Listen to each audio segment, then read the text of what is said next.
All right. I think we can slowly get started. So, welcome everyone to this September meeting of the GeoHealth Community Practices Air Quality and Respiratory Health Work Group. This month, we are having an update on the PACE mission. So today we have Morgane McKibben, who's going to present an overview of PACE and its applications and atmospheric products. Then we're going to have Zachary Fasnacht presenting on air quality applications from PACE OCI, and then Omar Torres presenting on the PACE UAA aerosol products and their air quality applications.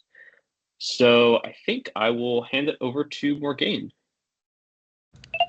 Great. Thank you, Carl. Thanks for having me. My name is Morgane McKibben with the PACE Applications Program. And as Carl said, I'm going to talk about some of our, kind of give a high-level overview of our mission and our atmospheric products relevant to air quality. So first of all, if there's one overview I want everyone to know, regardless of your discipline, there's a couple key PACE points. So PACE stands for the Plankton, Aerosol, Cloud, Ocean Ecosystem mission, and PACE is the only mission to provide global hyperspectral coverage of oceans, atmosphere, and the land every 1 to 2 days. Plus, we also have hyperspectral and hyperangular polarimetry. So this is exciting. We're getting all new information on the health and diversity of aquatic and terrestrial life, specifically the algae and plants, aerosol properties and modes, as well as cloud types. And of course, all this new information is advancing space-based applications tools across multiple applications areas, which are kind of, we show an overview of in these slides, like looking at gross primary productivity and calculating it in new ways on land with PACE data, looking at a Florida harmful algal bloom off the Florida coast, looking at wildfire smoke and dust, kind of looking at the aerosol properties, as well as even looking at trace gases, specifically here nitrogen dioxide, which you'll hear more about today from Zach. Some key mission specs. PACE was launched February 4th, 2024. Our first data release was in April of 2024. We have 3 instruments aboard the observatory, a hyperspectral scanning radiometer called OCI, as well as 2 multi-angular polarimeters, HARP2 and SPEX1, which I'll talk about more on the next page. PACE is a global polar orbiter with a 1,300 local equatorial crossing time. It's nominally a 3-year mission, 10 years of propellant, and of course, our data products are free and open to everyone. And PACE has set out to advance and extend ocean biological, ecological, and biogeochemical data records, as well as cloud, aerosol, and terrestrial data records. The Ocean Color instrument is kind of the big, kind of mission prime instrument aboard. It was built at NASA Goddard. It's a hyperspectral scanning radiometer that has coverage from the UV through the visible through the near infrared at a 5 nanometer bandwidth. It has near daily global coverage, revisiting everywhere about every 1 to 2 days with 1.2 kilometer spatial resolution. We also have the hyperangular rainbow polarimeter, or HARP2, which was contributed by our partners at the University of Maryland. This one is a wide swath but hyperangular polarimeter, which is complemented by our spectropolarimeter for planetary exploration, or SPEX1 polarimeter, that is a narrow swath but hyperspectral polarimeter. If you want to see kind of what the swaths of all these in action look like, this is a pretty cool animation. It kind of shows you what their footprints look like as PACE orbits the globe. Now for a just kind of summary of aerosol and trace gas products that are really key, I think, to this audience in terms of these are all building blocks for future, for kind of level 4 air quality products. And they're giving us, a lot of these products are giving us, that new information that I mentioned earlier. So we have from the Unified Aerosol Algorithm, which is applied to OCI data. We have multiple products coming out, and you're going to hear, or actually they've been released recently, we've recently rolled these out. We're going to hear more about them in today's, the 3rd presentation today. We also have multiple data products from the REMOTAP algorithm, which is applied to the SPEX1 data. And these were also recently released. We don't have time to go into the full list of all of these, but we did have in October a presentation recently on polarimetry where we had a speaker talk about this one's coming up. We have a speaker coming up talking about these products in an upcoming telecon that I'll give you information for so you can learn more about our RemoTap products. We also have fast maple products, which are that algorithm is applied to data from the HARP2 sensor. And these were also recently released. And this is the one where we just had a past set of presentations on. If you'd like to learn more, I will give you the links on the next slide. Also, another one is the nitrogen dioxide and ozone products. So these are the vertical column density products at OCI's native time and space resolution, which makes them uniquely high spatial resolution compared to other platforms. We're going to have Zach talk about that one next. And if you'd like to see the full list, since this is just kind of a quick overview, the detailed list of all the products from all these algorithms can be found on this web page here. I'll be sure to put the link in the chat once I'm done. And this gives you the full list of all products, whether they're ready or when they're ready, all the information you could need. If you're interested in learning more and you want to stay connected with the PACE mission, we encourage you to join our community mailing list. You just send an email to PACE Community Join, that email right there, and put subscribe in the subject with nothing else in the body. Send it, verify your email, and you'll be in. And that's where we send, all of our events are announced there. It's not a ton of emails, and we just started sending a newsletter out as well quarterly to kind of round up all the PACE happenings in one place. As I mentioned, we had a recent past event on, we covered PACE polarimetry. It's kind of part 1 of 2. This is syncing with our recent rollout of a lot of these new products. I'm listing it here because the interest in this audience may have. You can go check it out. It's about to be posted. Our web team has it and is making the archive page. If you'd like the materials quicker, you can email me and I can send them to you, so you can watch it and check out the slides. Upcoming, we have that other telecon I mentioned where we're going to be talking about the new polarimetric cloud products as well as RemoTap products. We have a PACE land data users group meeting. Just FYI, we do support the land group with the land users with quarterly meetings. And then we have an annual PACE workshop on November 18th and 19th. Save the date for that. We're definitely going to have plenty of air quality and atmospheric focused presentations. For event details and to stay caught up, there's our events page is listed at the bottom. Finally, I'm going to end here with how you can kind of connect and stay involved with PACE.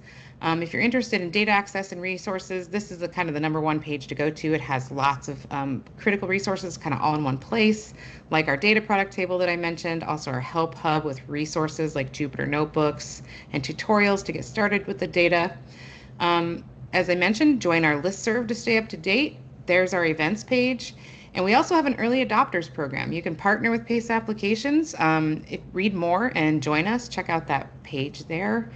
And we have our applications event archive where you can see what kind of events we've been up to recently. With that, I don't know if there's time for questions. I can take them in the chat if not. And yeah, that's it. Thank you. Yeah, thanks. I guess if someone has a brief question, they can ask it now, but we have 2 other presentations which will go into more detail on some of the products as well. Yeah, I can answer any questions in the chat if there are any, so we can get to the presentations. Okay, sounds good. So, thank you. Yeah, thank you. So Zach, I guess, is next. Just one comment on previous presentation. Okay. It says minor typos, perhaps. PACE was originally scheduled to launch on February 4th, but it got delayed, and I think it was launched on 7th or 8th of February. Okay. Thank you.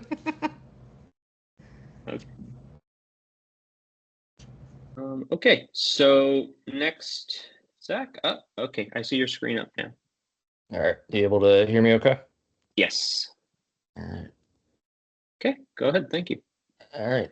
Thanks for the introduction. Thanks, Morgane, for introducing the trace gas products, and thanks everybody for taking the time. I'm going to introduce some of the trace gas products that I've been developing, nitrogen dioxide and ozone. It's going to be a bit heavier on the nitrogen dioxide side, and then we'll finish out with ozone. And so a little bit on the motivation for NO2. I'm sure most of this group is familiar. NO2 sources are both natural and anthropogenic. They can be naturally through wildfire, soil, lightning, or through burning of fossil fuels, biomass burning. And NO2 has adverse health effects and contributes to the formation of aerosols as well as tropospheric ozone. More related to the PACE team, NO2 is really important for them to understand for atmospheric correction for their ocean color retrieval. So that's another, that's kind of where the interest for the PACE team directly comes in. But of course, NO2 has many applications beyond just atmospheric correction. And so a few years ago, my colleague Joanna Joyner, I'm sure many of you are familiar with, decided to look at this a little bit and see, can we retrieve NO2 from PACE OCI? And so she put out a paper using OMI, where she convolved the OMI spectra to the PACE OCI spectra. This was pre-launch, to see whether or not at the spectral resolution of PACE OCI, if there was still enough information about NO2. And in that paper, she showed that even at the PACE OCI resolution, that there is enough information about NO2 to potentially get an NO2 retrieval. And so I've kind of taken that from there, since PACE has been launched, to explore what we can potentially do from PACE OCI when it comes to retrieving trace gases. And so just a little bit of heritage of the trace gas instruments. I'm sure many people in this group are familiar with, OMI, TROPOMI, and TEMPO, which have OMI has spatial resolution about 13 by 24 nadir, and then TROPOMI and TEMPO now have a good bit higher spatial resolution of about 3 by 5 on TEMPO or TROPOMI, and 2 by 4.5 at the center of field of regard for TEMPO.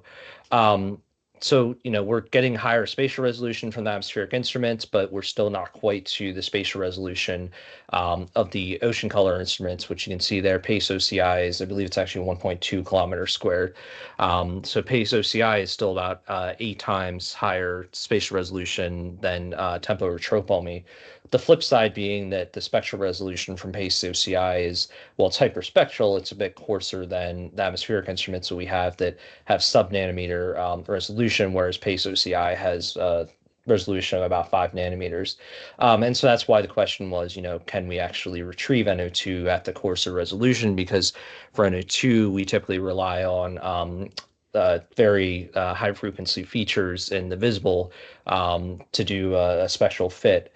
And so the question was, if we smooth those features, are we still going to have enough information to get an NO2 retrieval?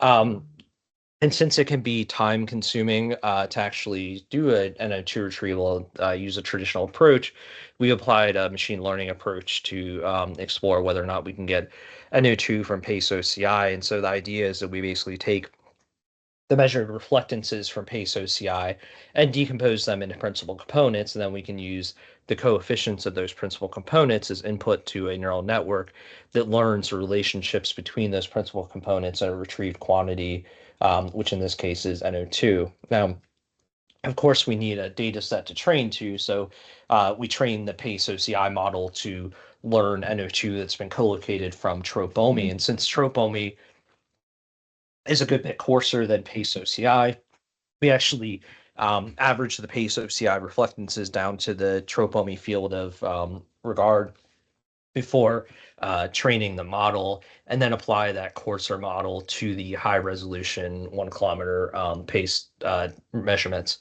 This is a little bit different than our initial paper. In the initial paper, we just averaged the PACE data down to about 5 kilometers, but we tweaked it a little bit to actually average it down to the full TROPOMI footprint now, to get a better matchup with the TROPOMI NO2 retrievals. But then once we have that trained model, we can then apply it to the high resolution PACE data.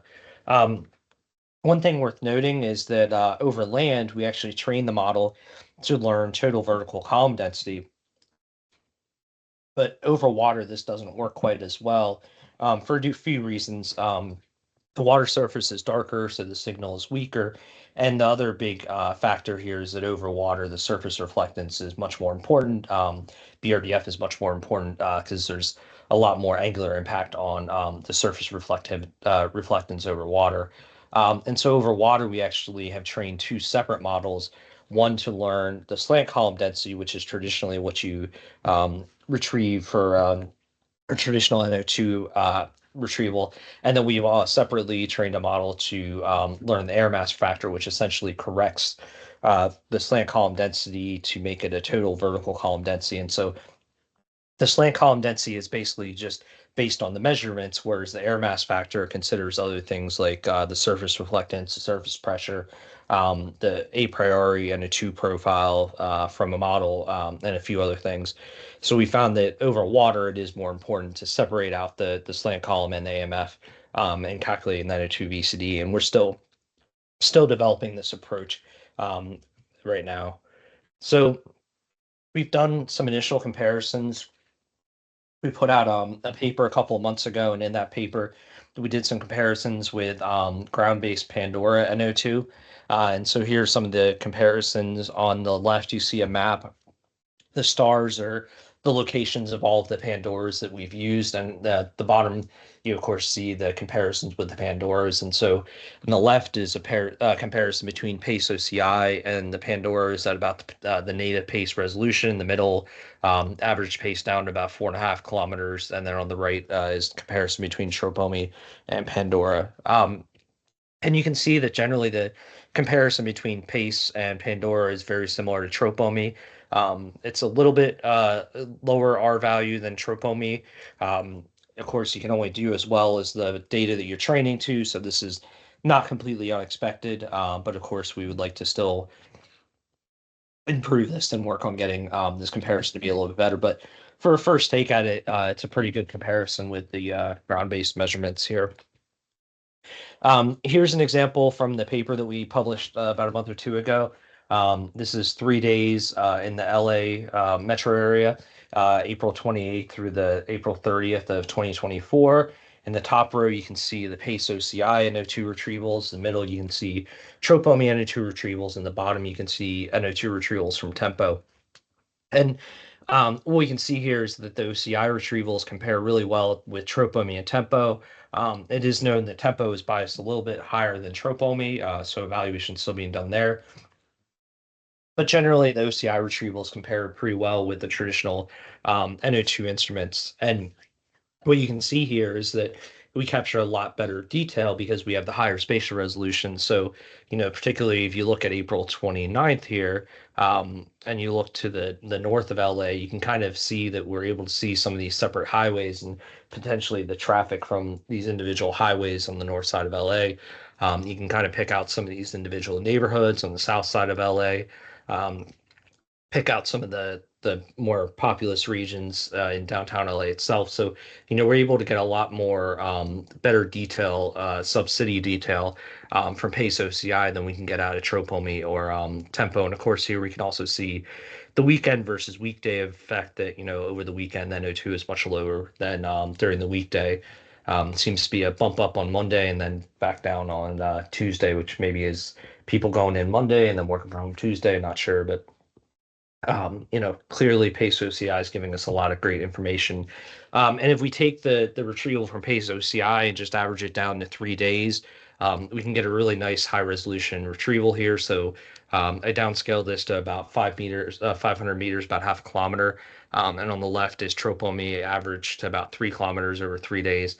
And again, you can see a lot better fine scale detail. You can pick out some of these neighborhoods to the south side of LA. We can pick out elevated NO2 off of some of these highways to the north of LA. You can see that, there's a very strong delineation here to the north of LA because of the mountains that sit just north of LA. Excuse me. So we can get much better information here out of PACE OCI because we have that improved spatial resolution. Now we go across the globe. Here's some retrievals from Saudi Arabia. You can see there's numerous NO2 sources. The C's are cement factory, P power plant, D desalination plant, and then some steel factories. And so on the left here, these are 2 different days. You see the Tropomi retrieval, and on the right here, you see the PACE OCI retrieval. And because we have the higher spatial resolution from PACE OCI, we can actually separate out these sources. So up here, we have 3 different NO2 sources, and you can at least separate out 2 of them on this day. And on this day, it looks like you can separate out all 3 sources. Whereas from tropomi, you really can't separate out these three sources. They're just kind of one individual NO2 plume. It's tough to determine which what NO2 is related to what source. And you can see that in a few other areas. If you look down here, it would be tough to say whether or not these are NO2 sources or if it's just, noise. Whereas from PACE OCI, now we can clearly see these two NO2 sources from this power plant and this cement factory down to the south. A few more examples. So this is Eastern Germany, Western Poland, and you can see a few power plants. These are coal burning power plants that are within the top 10 generation capacity across Europe. And you can see from PACE OCI again that we can really pick out the NO2 source and see the actual plume, whereas from tropomi at the coarse or spatial resolution, it's tougher to really pick out the individual plumes from each of these NO2 sources. Coming back stateside, going to Wyoming, here's a few other NO2 sources. There's two power plants here, the circle and the triangle. And then out here is a soda ash plant where they make calcium bicarbonate. And again, you can see from tropomi, well, you can see these plumes. You can't really, it's not easy based on these retrievals from tropomi to see where the actual source is. Whereas from PACE OCI, we can see a very well-defined plume and we can pinpoint exactly where the source is for all these NO2 retrievals. Switching gears, going to South Africa. Again, here's an area. This is Johannesburg and a bunch of power plants to the east of Pretoria, right here to the south of the bunch of power plants to the east of Johannesburg, as well as some industrial factories. And again, if we look at tropomi here, it's tough to really separate out the plumes for each of these sources. But if we look at PACE OCI, we can really pick out a lot of the individual plumes for each of these NO2 sources on this day. So again, the high spatial resolution from PACE OCI is giving us much better information about the air quality and much better information to inform emissions for this day. Of course, since we're talking about aerosols in a little bit, I thought I'd throw in a quick aerosol example, and I think we're all pretty familiar with the devastating wildfires that happened in Southern California this past January that burned over 57,000 acres in the LA area. And so we see here on the left NO2 retrievals from tropomi coming off of LA, and in the middle is PACE OCI. And so you can clearly see elevated NO2 within the wildfire plume coming off of LA. And from PACE OCI, we can get a bit better spatial information about this plume. Now, I did mention that we're still developing the retrieval over water. And so you can see here that, from PACE OCI, we are biased a little bit low compared to tropomi over water. So, this is still work in progress to improve the retrieval over water, but nonetheless, we're still getting a pretty decent retrieval over the water and able to get a lot of good information from PACE OCI and maybe some better spatial information even out of PACE OCI over water than we're getting out of tropomi. Here's an example where I averaged a month of NO2 across France. Then from PACE OCI, we're able to pick out a lot of the individual highways and the roads between smaller cities. We're able to pick out the emissions from a lot of these smaller cities. And you just can't really pick out that finer scale detail from tropomi when you average it down to a month. You can't really pick out some of these smaller cities that you can really start pulling out from PACE OCI. Of course, we can see the bigger cities like Paris, but with PACE OCI now we can really start getting a lot better detail into these smaller cities and the highways that go in between these cities. This is an example in DC. There was a frontal passage in October the 22nd to 23rd.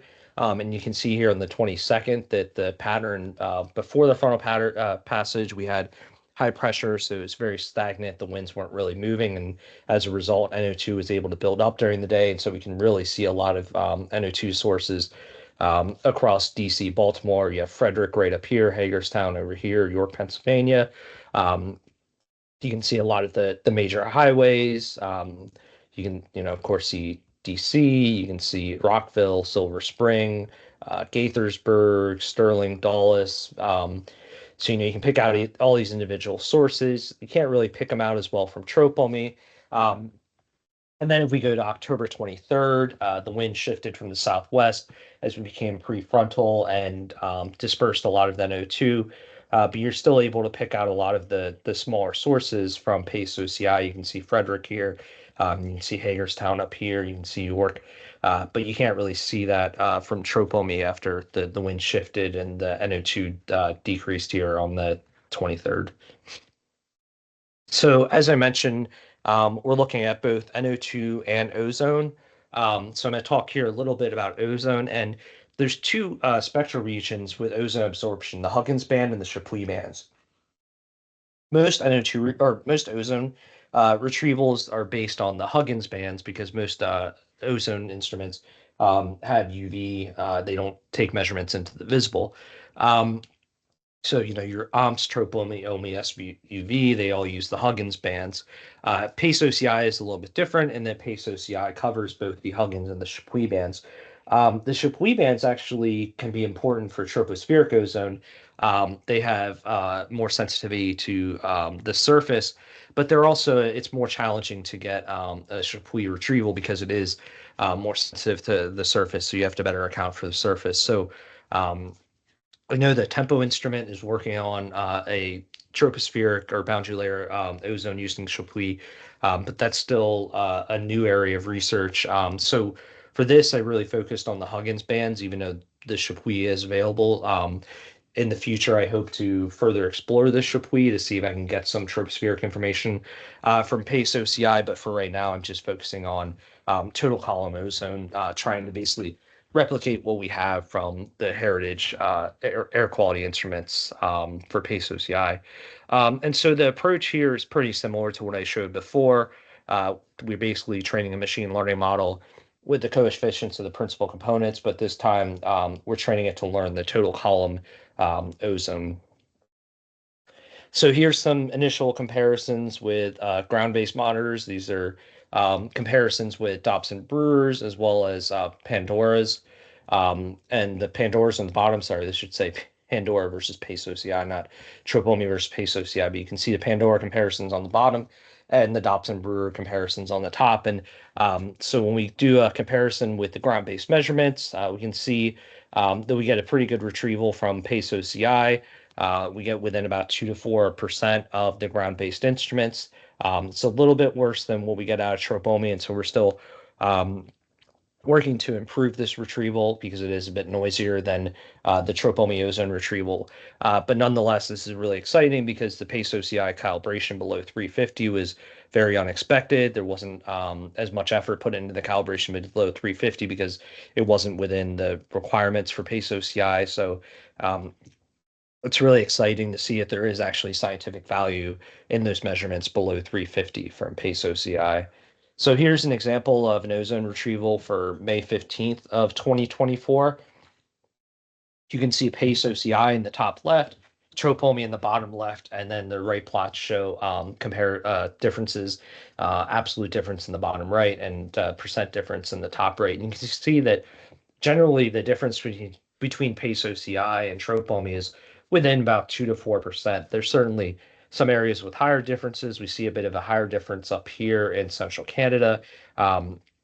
This is an area where there's some aerosol over clouds, and it seems like the model's not handling that properly. So, there's certainly some work to be done, but the early retrievals of ozone from PACE OCI are looking really fantastic when we compare them with tropomy.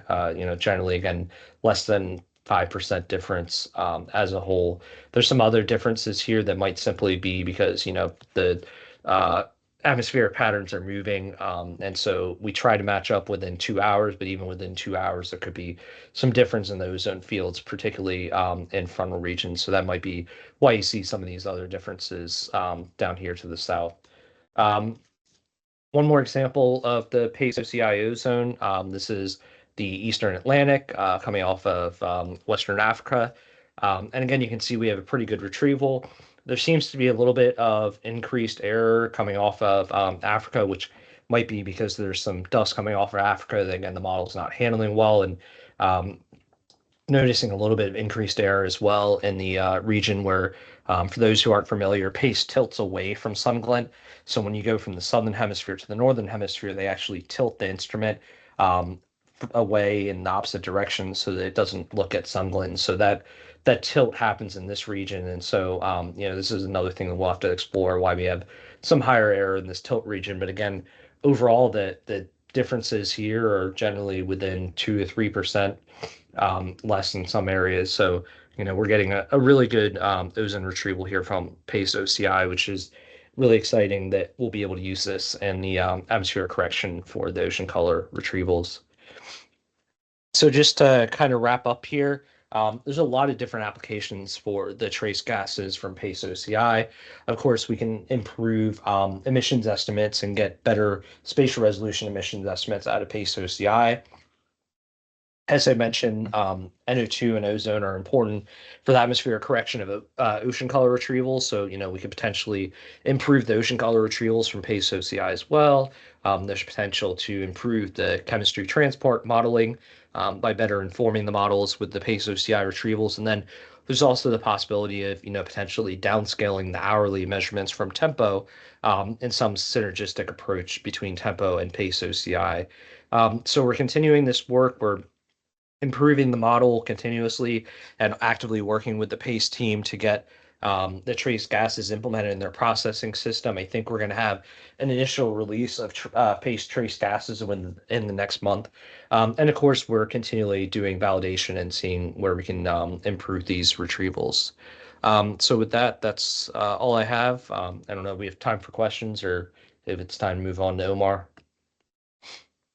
Yeah, thank you very much for that overview. I think we could take one or two quick questions and then move on. I guess Aaron just raised his hand, and then Santiago had put a question in the chat. Maybe we'll take those two and then go to the next question. So Aaron, go ahead. Hey, great talk. This is great to see the new data coming from PACE.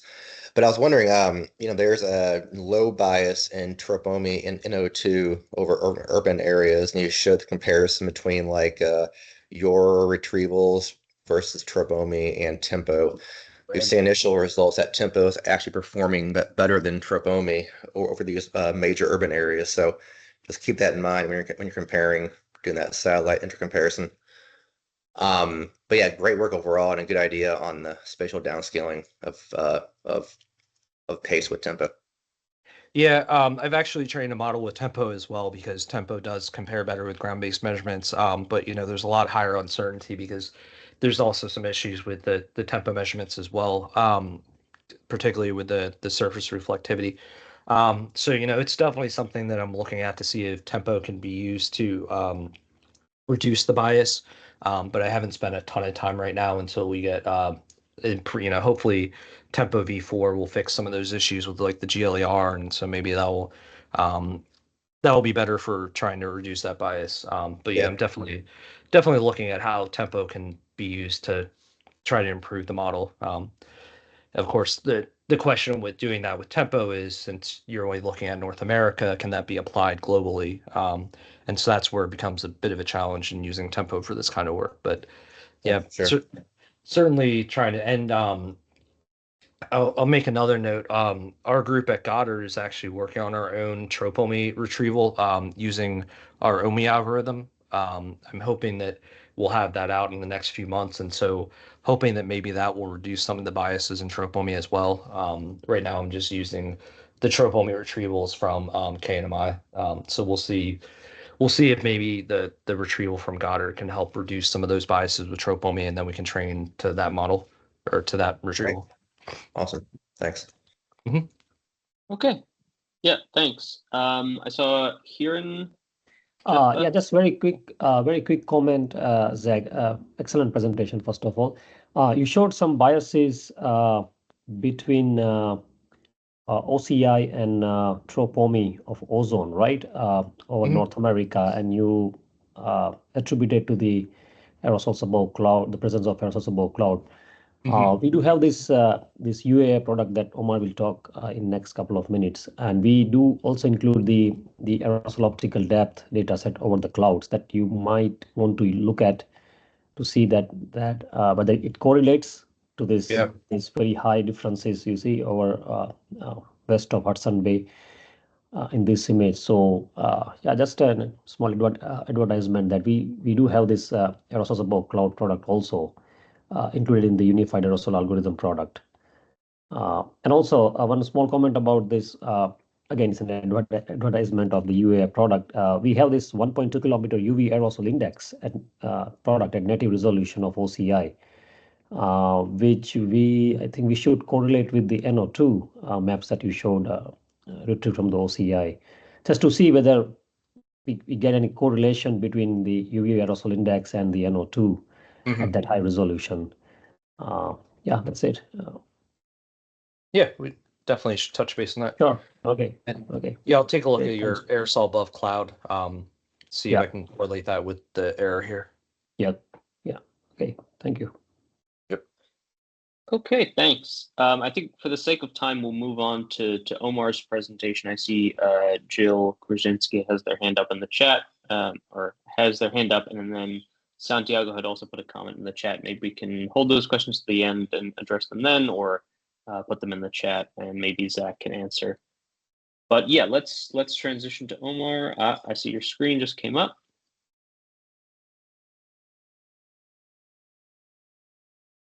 And now I'm seeing the presentation. And now it's full screen.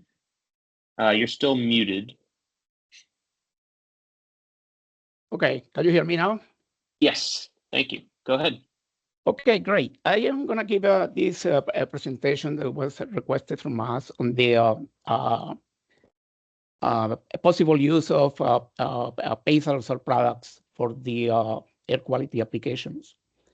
So, of course, the most obvious connection is through the PM, which is a relevant parameter in the lower troposphere that we know is associated with the health conditions. So unlike with the trade gas product that Zach discussed, we cannot really produce a retrieval of PM.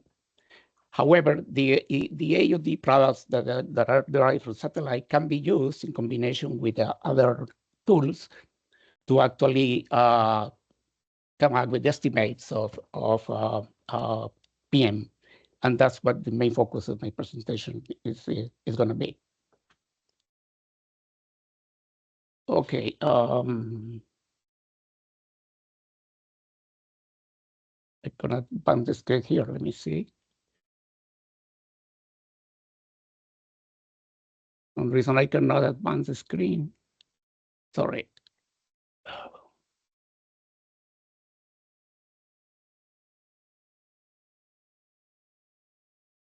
I'm having an issue with this.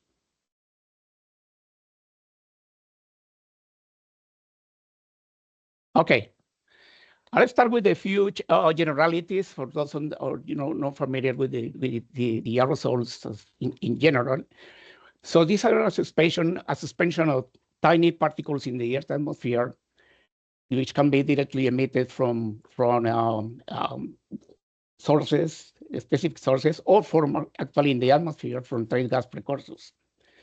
So the major aerosol types that we know are sulfide aerosol, carbonations, aerosols generally associated with fires, mineral aerosols associated with the actually marine aerosols, and also desert dust from the world's major deserts. And there are also a variety of aerosols which are not really have been studied really that much lately, which are biological aerosols, but I will just mention that. So these aerosols, we know they scatter and absorb a fraction of the incoming solar radiation, and therefore, by doing that, they influence the radiative balance and produce climate effects, which is the main reason actually that aerosols are a standard product from satellite observations to go to the issue of climate effects. Aerosols at the bottom of the atmosphere, we know, actually can affect the air quality, and that's where the role of aerosols at PM is relevant. What are the main aerosol properties? Well, first, the composition, which is characterized in terms of the refractive index, is a major property. The particle size distribution is another important property of the aerosol, and the actual amount of aerosols, which in radiative transfer applications we refer to as the aerosol optical depth.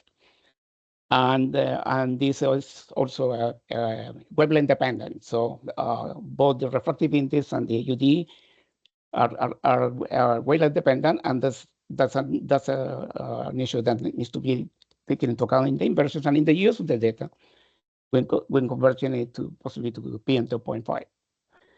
Now, as I said, the aerosol in the atmosphere, in the lower part of the atmosphere, which is relevant to particle matter, is actually contained in the planetary boundary layer. Okay. So to put some context here, I thought I put this image that probably most of you in the health community are aware of. This is the most probably the best documented case of pollution, particle matter pollution, in London in 1952. This is the Great London Smoke case, in which an anticyclone formed over London, and as a consequence, there was a temperature inversion that resulted in the accumulation of a lot of trace gases, sulfur dioxide, and the smoke that actually generated a tragedy in the area, and with generating actually thousands of deaths in a single week. You can see here these graphics are directly taken from the UK government's Committee on Air Pollution. And you can see for the single day, you can see my cursor. For the single day, you can see the clear correlation between the number of casualties and the concentrations of the poisonous gases. And also on the top left, you can see the time variability over the couple of weeks actually a couple of months in the area, producing, as I said, overall over 12,000 deaths. So this is a case that was very well documented. And it's a textbook case of the effects of PM pollution. Now, more recently, this is less dramatic, but also the image is stunning. It's actually a recent case of a hubbub over Phoenix, Arizona, on the evening on August 26, 2025. This is about a couple of weeks ago. And you can see this is the effect of a desert dust storm. It produced near zero visibility, and of course, there's significant disruptions in all kind of daily activities for businesses as well as people. So this did not have major consequences, but this is an effect of natural aerosols, actually producing effects and generated PM that needs to be also taken into account. Now, going into more detail into what we need to do to deal with the aerosols, we know the aerosols comes in many sizes and shapes, and also the different compositions. Some are directly emitted from sources, or are generated from trace gas conversion to particles. The most important parameter in case for the quantification of the aerosols for climate applications is the particle size distribution. I put out a schematic there, a cartoon of the variability of the size, and you see the number concentration in the y-axis against the particle size. So typically, we deal with monomodal or bimodal particle size distribution, which are directly input in the radiative transfer codes to do inversions. For air quality applications, we don't really care much about the actual particle size distribution, but we also only concentrate on two ranges of sizes, PM2.5 and particles less than 2.5 and less than 10 microns. That's what is relevant in terms of air quality. So going more into detailing to what we do with the aerosol measurements, the aerosol properties can be measured from both the surface and the top of the atmosphere. Most of you may be familiar with the Aeronet network that measures aerosol optical depth and other properties at multiple locations around the world. But from space, we use satellite observations, and as I said, the particles interact with the incoming radiation, and the particle scatter the light in the all directions, and obviously in the direction of the satellite.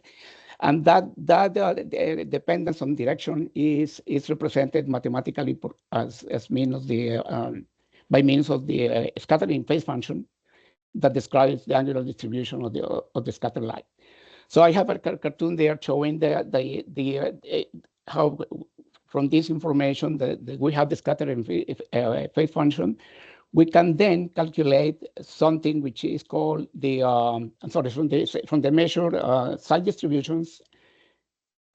We input the refractive index. We input this into a radiative transfer model and generate the what is called as the scattering phase function.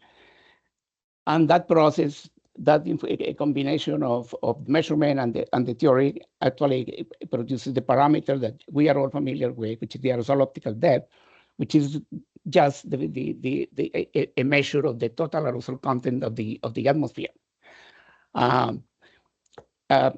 PM, however, cannot directly measure from satellites, as we will see next. This is actually a compilation of a GEO measurements of LiDAR measurements at a facility in the Southern Great Plains that shows the aerosol vertical distribution 3 times. You can see on the left, and then you can see also the retrieved optical depth from these measurements, and you can see that the amount of aerosol of interest to us in terms of PM is actually at the very bottom of these layers, of this lot of aerosol that can extend all the way to actually higher than 6, 10, it could get to 12, 15 kilometers in the case of recent wildfire events. So we need to have a technique to actually be able to get to the bottom of the atmosphere from the satellite measurements to be able to make some use of that information.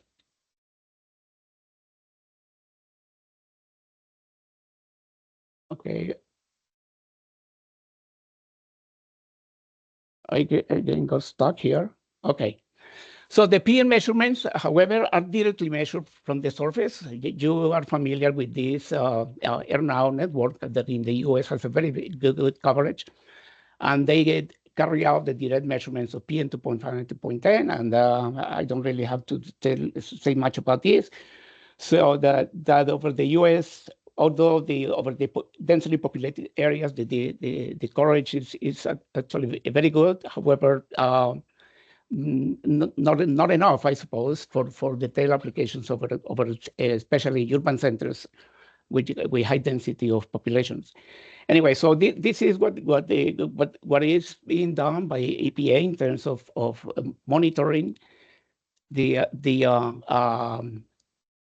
PM content. Now, let's go into what we do from aerosol. So from the PACE OCI, as it has been described, actually, we have the United Aerosol algorithm product. The reason we call it, it's not United, sorry, Unified Aerosol algorithm. This is actually the congruence of 3 separate algorithms that have been previously used: the dark target algorithm and the deep blue algorithm, developed and applied to MODIS and VIIRS measurements, and the near UV algorithm that actually was developed many years ago and initially applied to very coarse resolution measurements because the UV sensitivity to aerosols actually was discovered associated with the monitoring of the total ozone. I don't have to time to go into the details, but anyway, so because of that, the traditional before the OCI, traditional retrieval in the UV use data collected by sensors that were designed to do ozone retrievals. So actually, the OCI is the first instrument at high resolution that combine these UV and visible measurements and allows us to do retrievals at an unprecedented high resolution in the UV at about 1.2 kilometers. So so the products that we produce the aerosol optical depth in the visible and in the UV. We also produce, as commented by Hiren, we also produce aerosol above clouds at 550 nanometer. And we also produce aerosol layer height because we have information from the oxygen V-band in this sensor as well. So we can retrieve all these products, as I said, at the resolution of about 1.2 kilometers, which allows us actually a very careful screening of cloud effects. On the top left, you can see also the pictures of the UV aerosol index, which is a purely qualitative parameter, as it has been mentioned.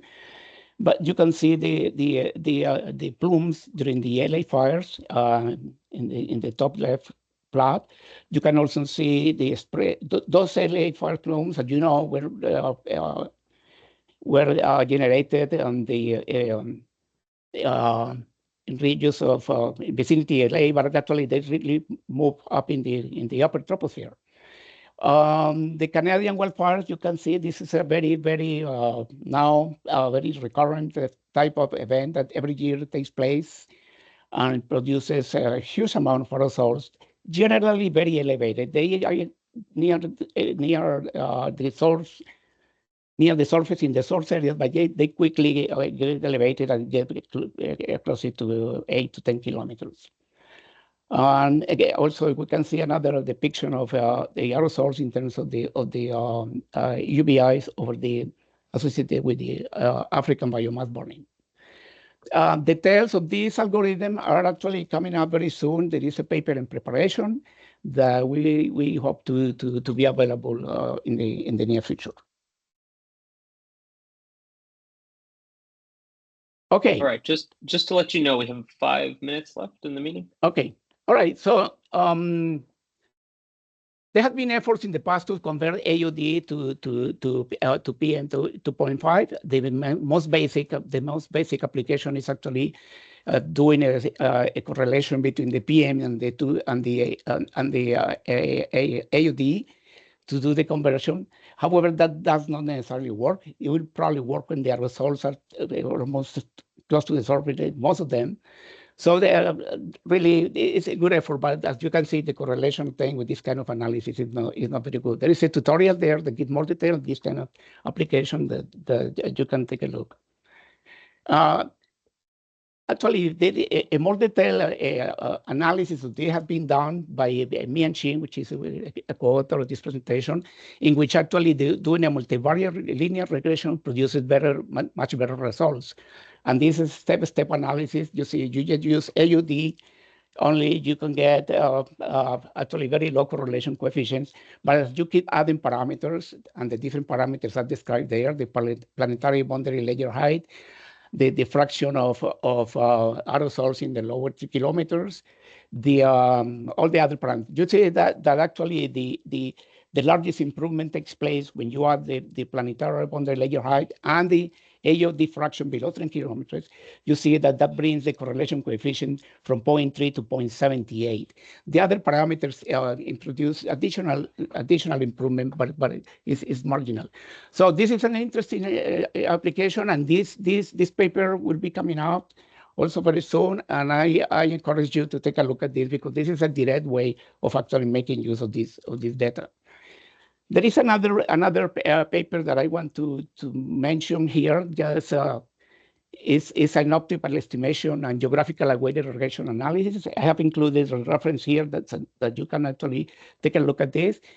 In this analysis, actually the combined use of the not just the PM 2.5 the surface, but also simulation analysis, model calculations, and the satellite observations can actually produce very good results as indicated in the comparison of biases in this analysis shown here.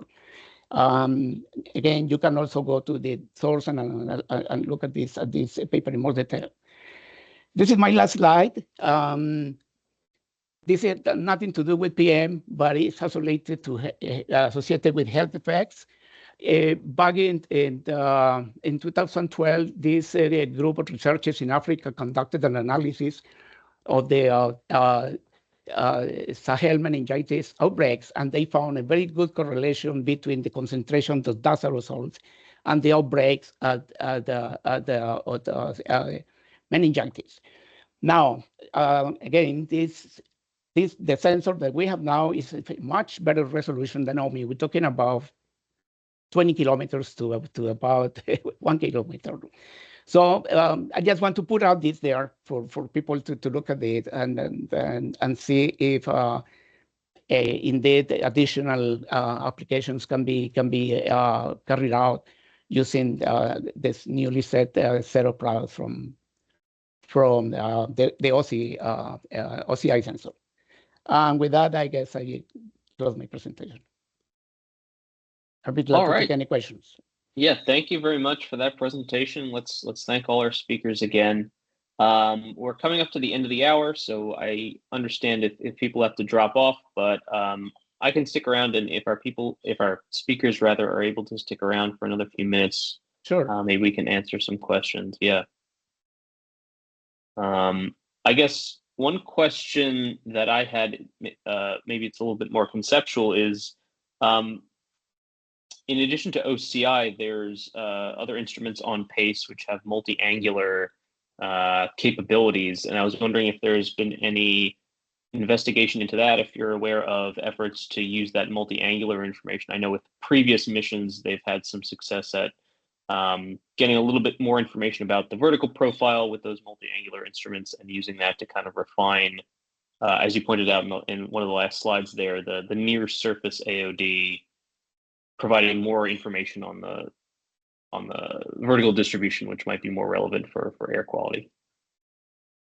Yeah, I have also heard about that, the possible applications. I have not looked at the other products.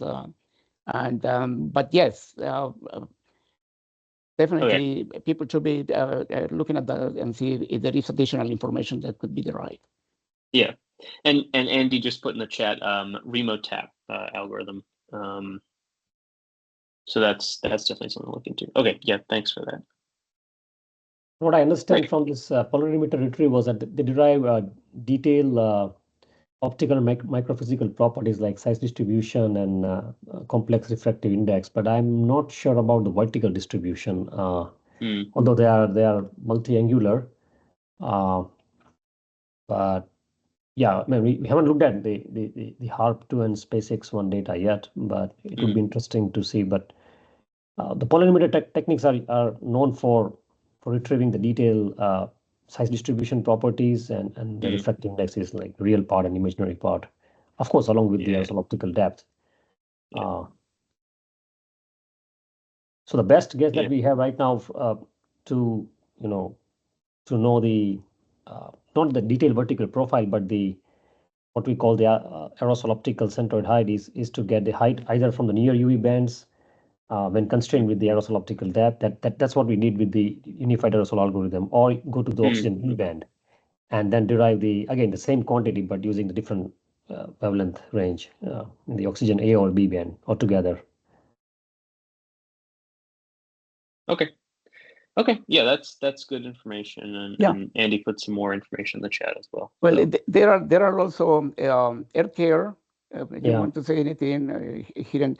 There is also this light on space that you combine that with the AOD measurement for satellite. You can actually right. Yeah. So Earth care is like ESA mission, and it has I think three instruments. One is the LiDAR, which is HSRL LiDAR. So it directly measures the extinction. And the other instrument is the MSI, multispectral imager, I guess. That's like a MODIS-like instrument with wide swath and multispectral measurements. And the third instrument is a radar for the cloud profiling. But remember, the atmospheric LiDAR is just like one spot of the measurements, giving you the detailed vertical profiles.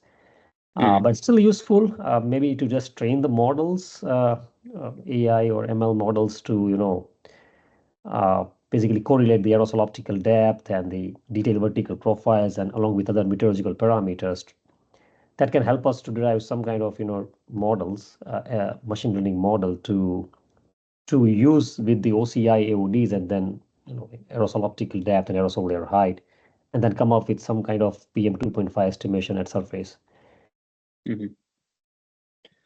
Okay, thank you. I see Santiago put a question in the chat as well about what products are available from the archived currency and what their latency might be for near real time, and Andy's already responded. 4 to 8 hour latency for OCI, and then more than a day for Specs 1. Yeah, OCI data is available in near real time, within few hours. Yeah. And is that the aerosol products, that includes sort of the processing time for the aerosol products? So that again, sorry, what's the question? Yeah. The 4 to 8 hour latency for the OCI, is that like the level 2, the level 1 products, or is that the level 2? And Andy said yes, that's for level 2. Okay. Level 2. I know. Yeah. Let Andy answer this question. Andy probably is level 2. It's not very. Yeah. Andy, so he put the answer in the chat. So he put the answer in the chat. Okay. Yeah, it's level 2. Okay. Yeah. And level 3 too also, but the basic is level 2. Okay. Okay, great. I'll let other people ask questions if they have them. But yeah, thanks again for all those presentations. Okay, thank you. Thank you. All right. I think